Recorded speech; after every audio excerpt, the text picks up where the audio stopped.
Bonjour à tout le monde, donc voilà, la saison de Mini Z recommence. Un petit tuto pour tous ceux qui veulent préparer des trains de pneus de mousse. Donc à savoir que depuis que GQ a fermé ses portes, donc sur le marché on ne trouve plus de pneus mousse déjà collés. Donc aujourd'hui on trouve de la mousse de très bonne qualité sur le marché, avec beaucoup de grippe, mais qui n'est pas collé sur les jantes pour l'instant. Donc voilà le petit tuto pour aider ceux qui ont des difficultés à préparer des pneus mousse. Donc, vite fait, pour ce qu'il nous faut pour faire un train de pneus, c'est simple, donc c'est les 4 jantes, de la mousse, typiquement Marca, Verisoft, ils vendent des mousses, des tubes de mousse, en fait 4 tubes de mousse à 8 €, donc ça veut dire que on peut faire 2 trains de pneus avec 8 €. Une petite lame pour couper la mousse, de la colle araldite et un tour à pneu pour les finitions. Donc, première chose à faire, c'est découper la mousse. Donc la mousse, pour la découper, c'est très simple. Ce qu'il faut savoir, c'est que tous les mousses en vente ont une épaisseur de, on va dire, entre 25 et 26 mm. Ça veut dire que dans chaque tube, en fait, on peut faire une jante de 11 et une jante de 14. À savoir que tous les meilleurs pilotes qui roulent sur mousse roulent en 14 mm derrière et 11 mm devant. Donc c'est parfait. C'est ce qu'il nous faut pour faire une paire de pneus. Donc la première chose à faire, c'est de prendre la jante de 14 et la jante de 11 et les mettre à l'intérieur. Il est positionné de manière optimale, de manière à que le bord de la jante corresponde au bord du tube de mousse. Donc voilà, typiquement, voilà, ils sont rentrés nickel les deux. Donc 11 plus 14, voilà. Pour le découpage, technique simple mais efficace. Donc on prend une lame, on prend une jante de 14 sans la mousse, on prend notre tube avec les deux jantes, on prend une petite surface qui nous fait glisser un peu la mousse. Voilà, typiquement. Donc, la technique, c'est ça. On prend la lame, on la pose sur la jante de 14, on met la jante de 14 vers le bas, et on fait tourner notre tube de mousse avec les jantes à l'intérieur sur la lame, comme ça. Normalement, au bout de 3-4 tours, sans faire d'effort, la mousse est coupée nickel à la hauteur de 14. Ce qui nous fait une découpe parfaite sur la jante. Voilà. Donc voilà, on continue à découper,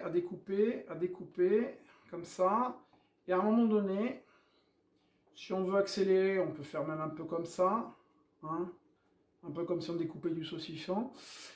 Et à un moment donné, bah, la mousse elle est découpée et ce qu'on a c'est ça. Donc comme vous voyez la mousse est quasiment découpée au millimètre près de la jante. Après s'il y a des petites imperfections avec le tour à pneu, on peut bien arrondir les côtés des pneus et les mettre vraiment au niveau de la jante. Voilà. Donc deuxième phase de la réalisation de ce train de pneus, c'est le collage. Donc pour le collage, voilà un peu le secret de tout ça, c'est d'utiliser de l'araldite bicomposant. Pourquoi? Pour deux raisons. Donc la première, la plus importante, c'est que l'araldite bicomposant est une colle qui prend longtemps à devenir sec. Donc ça veut dire qu'on aura tout le temps pour repositionner bien nos mousses sur les jantes. Et surtout, on aura le temps de enlever, par exemple, des goulinements ou de la colle en trop, ou s'il manque de la colle à certains points. Voilà. Et deuxième chose, c'est que l'araldite est une colle très très forte, très résistante. Donc c'est une colle qui résiste bien au traitement pour les pneus qu'on utilise pour les compétitions de moquette. Et juste pour vous dire, hein, l'araldite c'est une colle qu'on utilise pour réparer les skis. Donc voilà, c'est quelque chose de très très résistant. Voilà, voilà. Donc là maintenant on va passer, je vais vous faire voir comment on prépare l'araldite parce que c'est bicomposant. Donc tout simplement on prend un petit bout de papier, on met la colle comme ça, comme vous voyez elle est bien bicomposante, donc deux couleurs différentes. Après on prend quelque chose pour mélanger cette colle. Cette colle au début est de deux couleurs et quand on commencera à la mélanger et voilà, à la remet comme ça, bah, elle devient blanche. Une fois qu'elle sera devenue blanche, elle sera prête à l'utilisation. Donc voilà. On tourne, on tourne, on tourne, on tourne. Voilà. Une fois que la colle est devenue blanche, donc est prête, on prend notre jante avec la mousse. Comme ça, on étale notre colle bien sur la jante, un peu comme si c'était de la pâte à tartiner. Hein. Donc voilà. On essaye de recouvrir tous les points de la jante. Parce que si on oublie un petit morceau, bah, on risque que le pneu se déchire. Donc, plus on couvrira la surface, et plus notre pneu sera optimal. Donc voilà, j'ai recouvert à peu près tout. Donc on prend notre mousse et on la met sur la jante de manière assez brutale, assez facile, avec les doigts comme ça.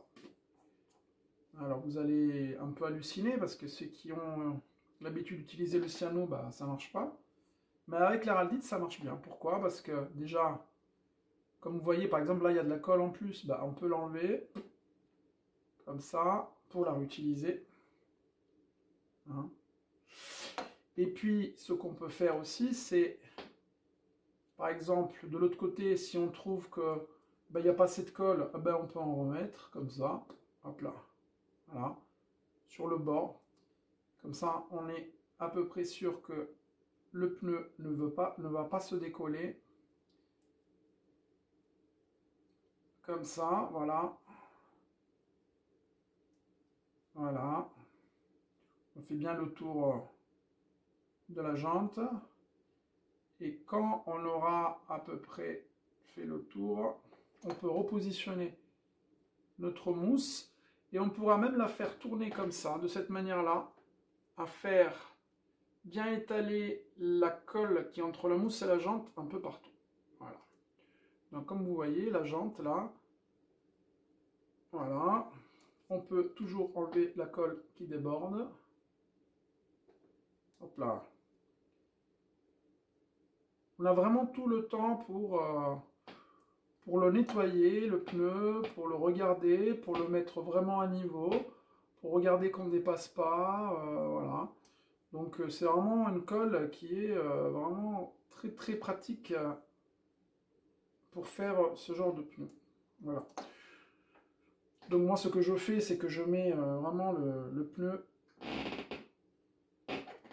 et la jante au même niveau, comme ça. Vous voyez? Là c'est nickel. Et après, on attend que ça sèche. Alors moi, ce que je fais normalement, c'est que j'attends une nuit, hein, pour être sûr. Le lendemain, bah, c'est tout bien sec.